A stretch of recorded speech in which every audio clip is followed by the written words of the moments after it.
Good morning. This is Bill from Europa, Naples, and today I've got a bird up there. Look at that. He's up there. I'm going to try the zoom feature on this thing. He's up there watching us. He's got his eye on us. It's a little Hitchcockian. Troubles me. He could call in his friends at any minute, but well, I'm just going to go forward and pretend that's not happening. Today I have a car that troubles me a little bit. This is a 1999 CLK320 Cabriolet from Mercedes-Benz. Now the reason that this car troubles me a little bit is that this is very quickly on its way to becoming old enough to be a classic. And frankly, I have belts older than this car. I mean, I remember when this car came out. It does not seem all that long ago. And pretty soon it's going to be Haggerty insurable and something that you see in the back of Hemmings Motor News. So a little bit disturbing from that angle. This was a real departure from Mercedes-Benz, this car. They had come under a lot of criticism in the mid-1990s for being stodgy, arrogant, slow to react. You know, Lexus came out and was kind of kicking their ass on the big sedan. They really didn't take the threat seriously at first. And all of a sudden, they found themselves being the object of ire and, people saying bad things about, the way the cars were over-engineered, stodgy, old, outpriced, and not quite, what they should be. Certainly not competitive and agile and nimble anymore. So the CLK was a bit of a response to that, and it worked. People went nuts for this car.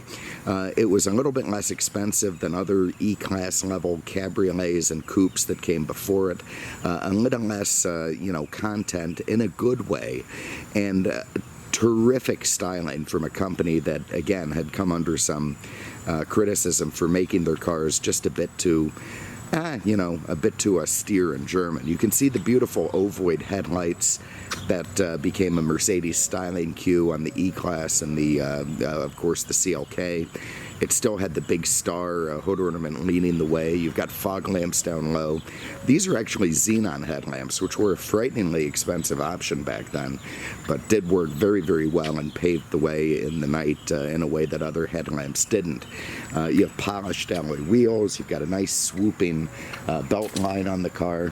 You got those lovely fairings behind the rear seat, sort of reminiscent of early race cars. And frankly, just a good-looking, well-designed car. It also handled quite well. It had adequate performance and very much competed, much better than the E-Class coupes and convertibles of the past with the other cars that were on offer from BMW, Audi, and soon to be Lexus with the SC. All right, let's start inside the trunk. To do that, you press that little guy down there and lift up. So you get a pretty good trunk size for a 4-seat convertible. Whatever you need, you can fit in here and get the top down. You can see it's got the optional CD changer there under a cover with a first aid kit above it. This partition you can remove, or certainly unwind, I should say, and then it gives you all the space here that's used by the top when the top is down. Now when you're using that space, of course, you're not going to be able to run the top, but it does give you the facility to have more space in the back, something important in a 4-seat convertible. Let's say you're picking up 2 people at the airport. You've been stuck with that crappy job. Well, you'll be able to do it. You can unwind that partition, stick their suitcases in, and everyone's going to be pretty chipper. Have a look under the hood.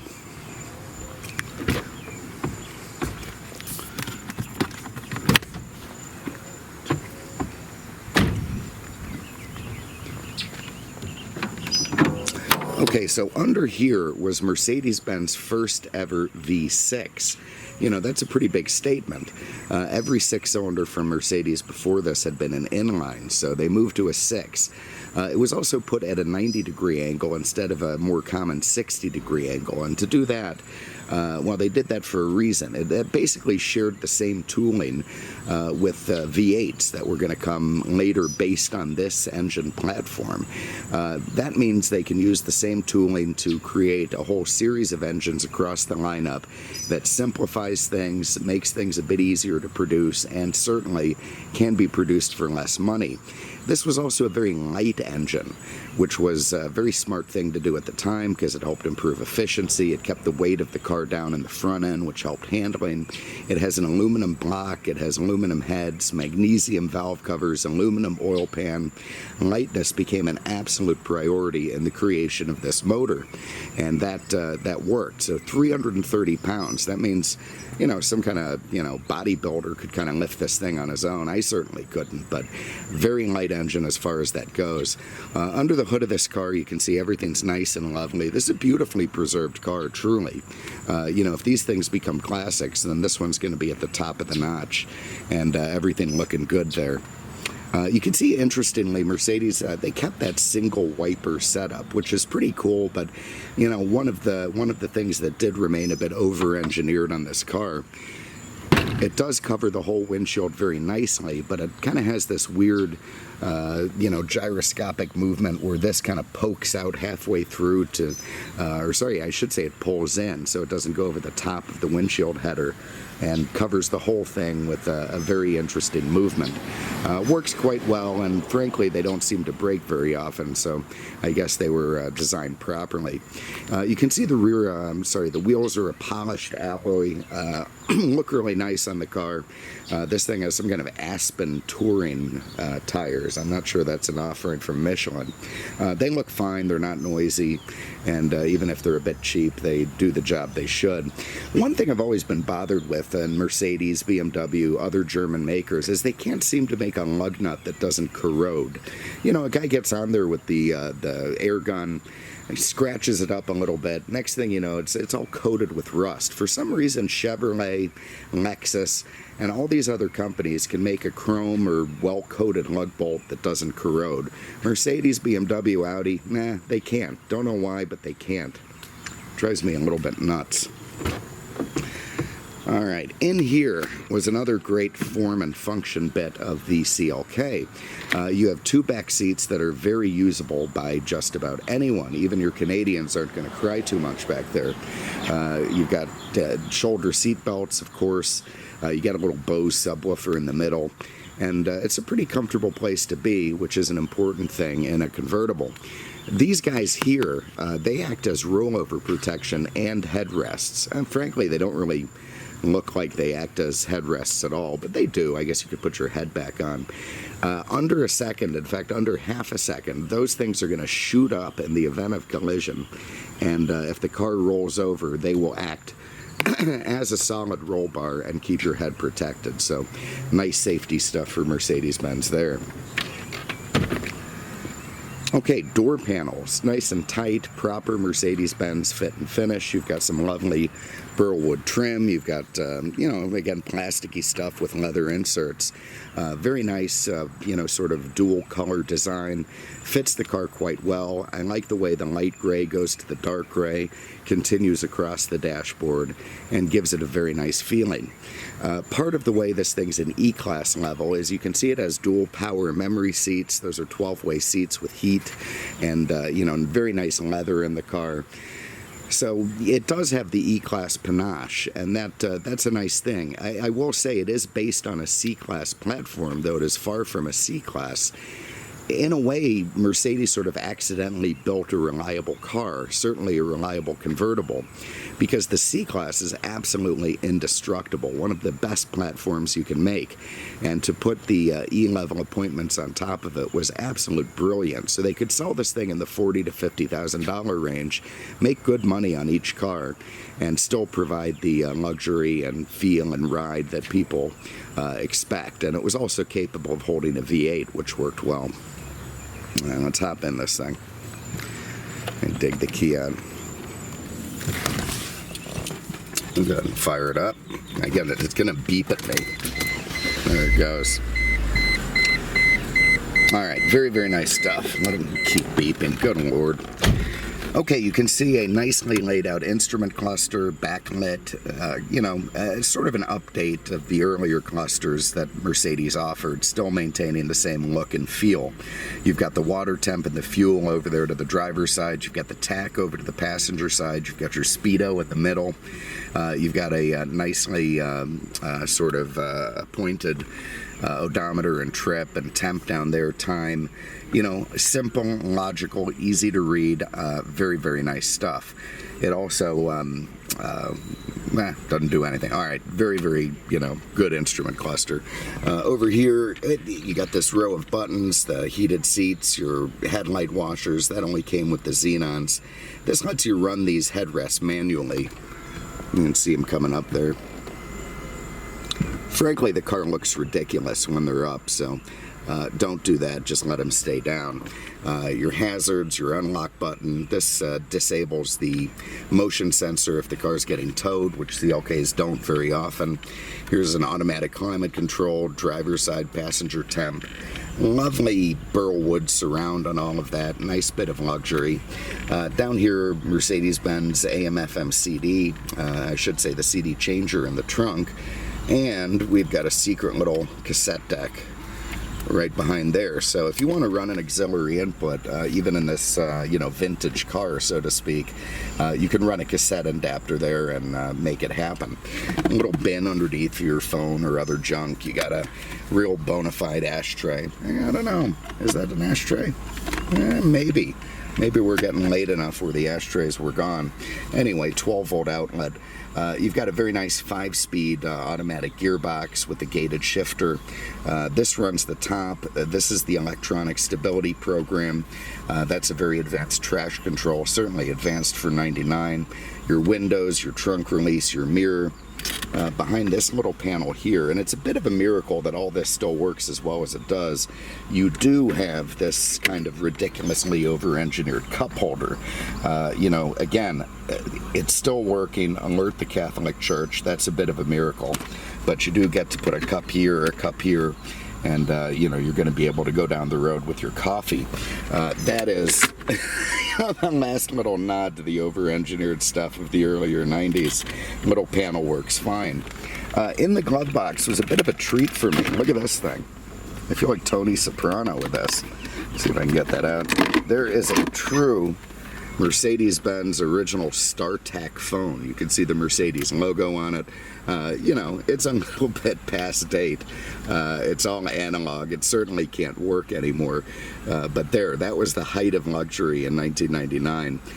You could, make your phone calls from the car, and, everyone's going to be thrilled about that. So, I love it. That's cool. For collectability, that's pretty damn cool. You've got a very simple glove box over there. You've got airbags in the front. You've got airbags in the side. Very nice rollover protection. Okay, so what else do you have? You've got two very advanced features on this car that weren't on any other car at the time. One of them is braking assist. What Mercedes-Benz engineers found is that in a panic situation, people did not apply as much pressure as they needed to in order to stop the car as fast as it could. Essentially, if you're about to get in a collision, you've got a full ABS system with traction control. You need to, in a split second, put your foot over the brake pedal and push it through the firewall. And that way, this car is going to stop nicely. So most people don't do that. Mercedes-Benz found that just is something that didn't happen. So what they did is create a computer system for the braking that would sort of figure out the way that you hit the brakes. And, it would know your driving style. And thus, it would know if you were in a panic and pushing the brakes harder or quicker than usual. If you did, the brake assist would kick on and make it so that, the car braked in a computerized way far quicker than you could. And they think that could make braking distances up to 45% better, keep people safer. Yeah, pretty cool stuff. Also, the computer controlled the transmission. That also would figure out the way that you drive, the way that you shifted, and then it would figure out what you wanted when you wanted it. So if you're on a country road, you're driving in a very sporting manner, it would help you select the right gear based on your past performance. That's why when you buy one of these cars, you have to give it about a week before it learns how you're driving to know how it's going to respond to you. It starts to fit your driving style. And all that, works pretty damn well, and, a kind of a neat system. Certainly the only guys who had that in 1999. One thing I love about these old CLKs is that big, long dashboard swoop of burl wood. Absolutely beautiful. Very, very nice feature. All right, to run the top, I'm going to press down on this guy. The top cover's coming up. Up comes this very nicely engineered soft top. Works pretty quick. Comes down at the front. Down comes the top cover. Down goes the back. Okay, and then we seal it into place by pushing a little button forward, giving it a twist, back up, push down again on this, and all 4 windows are going to go up. So very nice. I don't know, what did that take? 40 seconds beginning to end. Nice quick top operation in this car. Let's see what kind of music we got in here this morning. Oh God, you can't go wrong with that. Lovely. All right, let's go for a spin. Let me see, seatbelt on.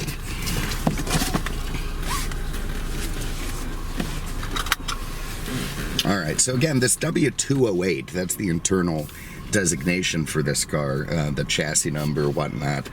Very easy car to live with, very simple car to live with. It's got good steering, sort of a Mercedes-Benz recirculating ball type thing. Very nice and, you know, sort of a good feel, road feel from it. Not too light, not too heavy, and you really know the road is underneath you. And man, for 215 horsepower and 3.2 liters, that 6-cylinder is really peppy and torquey. I think whoever's been driving this car has been, you know, on the gas a little bit because it is responsive. When I hammer it down, it gives me the 2-gear step down that I'm looking for and really picks it up. So tracks down the road nice, has very agile, sporty handling, and that's one of the things this car got a lot of credit for over former Mercedes-Benz product. They said it was a real joy to drive on a racetrack, that the handling was predictable, you could kick the back end out, you could power through corners, it didn't understeer, it just had a very responsive, nice, agile feel, something the Lexus product, the SC, did not have when it came out. The Mercedes was much more sporty in terms of its drivability. You know, nice fit and incredible sealing from the soft top. No wind noise, no weather incursion at all. Big thick insulation on there. The windows don't creak a whole bunch. The body doesn't creak. It's got the structural rigidity you'd expect from Mercedes. Again, without the extra 20 or 25 grand on the price tag that made it silly and beyond the reach of most normal people. You know, still an expensive car, but not through the stratosphere. So anyway, there it is, 1999 CLK320 Cabriolet. This one, really nice piece. You know, low miles for the year, incredible preservation, all original inside and out. Goes down the road nice, lovely maintenance on it, you know, no leaks, no rust. You know, obviously garage kept, the wood's nice and glossy, everything just feels good in this car. Really takes me down memory lane. And again, hate to think that this thing is now approaching 20 years old. We're going to see him at Barrett-Jackson soon, for God's sake. Oh, God. Anyway, there it is. If you have an interest, give us a call, 239-649-7300, on the web at mercedesexpert.com. Thanks so much for having a look. We appreciate it.